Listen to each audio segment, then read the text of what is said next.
Hello, नमस्कार मंडळी. मी स्नेहा आणि स्नेहाच्या दुनियेमध्ये तुमच्या सगळ्यांचं खूप स्वागत आहे. तर मार्गशीर्ष महिना लागलेला आहे आणि बरेच स्त्रिया, बरेच जण मार्गशीर्ष महिन्यामध्ये लक्ष्मीचं व्रत करतात, बरोबर? तर त्या व्रतसाठी पुण्यामध्ये म्हणा किंवा तुळशी बागेमध्ये स्पेसिफिकली इतक्या काही गोष्टी आल्यात विकण्यासाठी की काय सांगायचं. तर तुम्हाला आज तेच दाखवणार आहे मी. त्यामध्ये आपण पाहणार आहोत वेगवेगळे लक्ष्मींचे मुखवटे, जे की 50 रुपयापासून सुरुवात आहे.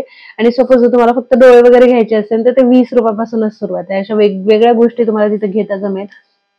जसं की देवांचे जे म्हणतात ना कपडे आहेत ते, आणि मग छोटे छोटे दागिने असतात किंवा एकदाणी वगैरे, जो जुना साज असतो की नाही, जे लक्ष्मीला किंवा अशा देवांना किंवा जे कलश असतात त्यांना घालतात, तर सगळ्या गोष्टी इथे भेटतायत. तर तुम्हाला दाखवते मी. तर चला बघूया कसं आहे ते. तर मंडळी, मार्गशीर्ष महिना आहे म्हणूनच तुळशी बागेमध्ये मार्गशीर्ष महिना विशेष असं खूप सारं तुम्हाला काही काही विकत घेता जमणार आहे. बरेच स्त्रिया ते मार्गशीर्ष महिन्याच्या गुरुवारमध्ये कलश मांडतात, तर त्यासाठी असे देवीचे सुंदर सुंदर मुखवटे मिळतात. तर हे मुखवट्यांची सुरुवात आहे 50 ते 60 रुपयापासून. तुम्हाला छोटे पण मिळतात. जर तुम्ही फक्त डोळ्यांवाले जर घेतले ना तर ते 20 रुपयाचे आहेत. आणि हे तुळजाभवानीचं मुकुट असलेलं हे 200 रुपयाला मिळतात. आणि जे दुसरे कलरवालेच आहेत पण कमी स्टोनचे आहेत ते 100 रुपयाला. दिसायला खूप सुंदर वाटतात.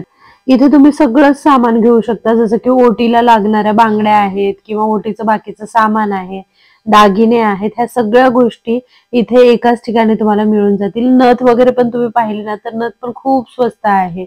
आणि असे वाती म्हणा किंवा दिव्यासाठी लागणारे वस्त्र, आणि देवाला असं कलशाला बांधण्यासाठीचे जे वस्त्र असतात ना ते पण खूप सुंदर मिळतात. आता हे जे तुम्ही पाहतीये तर हे 200 रुपयाचं आहे आणि एक 120चा आहे आणि 100 रुपयाला सुद्धा आहेत. तुम्ही जशी घ्याल त्यामध्ये क्वालिटी कमी जास्त तुम्हाला मिळून जातील. प्रत्येक ह्याची रेंज त्याच्या वर्कनुसार आहे. जिथे वर्क जास्त वाढलं तिथे हे होते. तिथे जे कापसाची वस्त्र असतात ते सुद्धा 10 रुपयाला 15 रुपयाला पॅकेट्स आहेत. खूप काही काही होतं आणि बाजारपेठ अशी सजवलेली आहे की काय सांगायचं. आणि लागणारं पूजेसाठी असं वेगळं सामान, जसं की दुर्वा असेल, तुळस असेल. आणि हे फळ, हे कुठलं फळ आहे मला कमेंट सेक्शन मध्ये जरा सांगा बरं. फुलांच्या वेण्या सुद्धा इतक्या सुंदर सुंदर बनवून होत्या ना, आणि स्वस्त ह्याच्यामध्ये. अशा वेण्या मला खूप छान वाटतात अशा घ्यायला, आणि कलशावर ठेवलं तर ते वेगळंच लुक येतं. तर इथे बऱ्याचशा ठिकाणी असे वेगळे वस्त्र पण होते. आता हे जे तुम्हाला दिसतंय हे 20च रुपयाला आहे. तर तुम्ही नक्कीच घेऊन फक्त आपल्या नारळाला वर लावलं तरी चालतं. हे पायाचे जे होतं ते 20 रुपयापासून होतं आणि हे 100 रुपयाला आहेत. असे इतके सुंदर सुंदर दिसणारे मुखवटे होते. तुम्ही रेंज प्रत्येक ठिकाणी वेगळी मिळेल. आणि मंगळसूत्र वगैरे पण तिथं देवीला घालण्यासाठीचे होते. आता हे जे वस्त्र मी तुम्हाला दाखवतेय हे वस्त्र 100 रुपयाचे होते. आणि आता हे पोती जे असतात की नाही, देवीला पुस्तकं देतात, तर 7 पुस्तकं 40 रुपयाला मिळतात. तर चांगली डील आहे, तुम्ही घेऊ शकता. आणि तुम्हाला व्रत उजळायचं असेल तर त्यावेळेस ही पुस्तकं लागतातच. तर तुम्ही तुमचं सेलिब्रेट छान करू शकता ही गोष्ट.